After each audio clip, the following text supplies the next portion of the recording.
the biggest reveal in the trailer, the new playable character.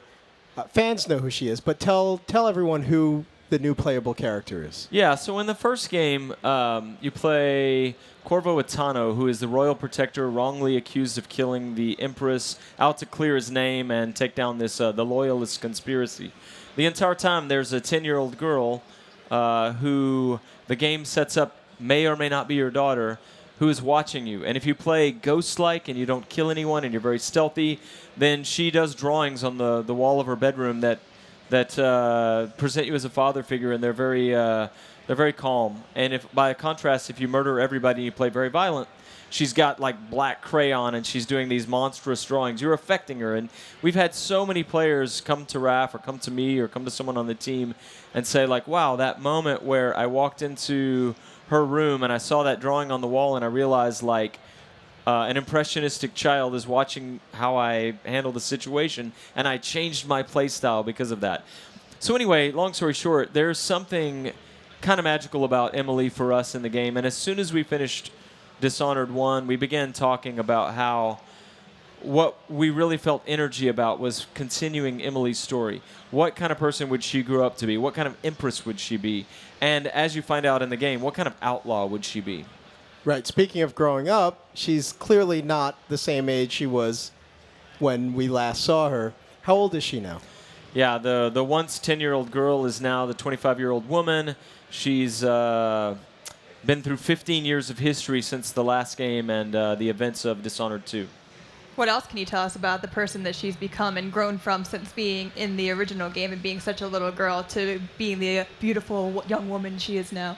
Well, it's, we've talked a lot about what she would be like as a person because she was born the daughter of the Empress, very privileged life, living in Dunwall Tower, royalty, best education, all of that. But she was very imaginative. In the first game, she's always talking about, someday I'm going to be on a sailing ship tracking whales and fighting pirates. And, she's an imaginative kid. But then this terrible thing happens where there's a political assassination. Her mother's killed in front of her. She's taken away by these people, rescued by Corvo. And so she's a person of privilege, but then who dealt with a big tragedy. And she's sort of marred by that. And then she spends the next 15 years raised and educated by Corvo Attano.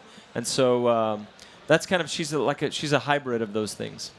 So cool. You could play as her for the entire game. Is that correct? Yeah, the way we set the new game up is that you start the game 15 years after the Rat Plague has ended, and you play for about the first 20 or 30 minutes as Emily. You get to kind of see a day in her life, and you get to see Corvo for the first time as a character moving around in the world.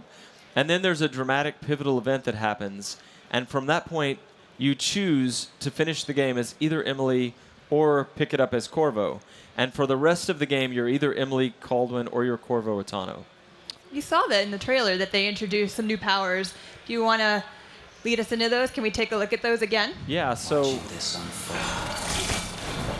what you saw there is Far Reach.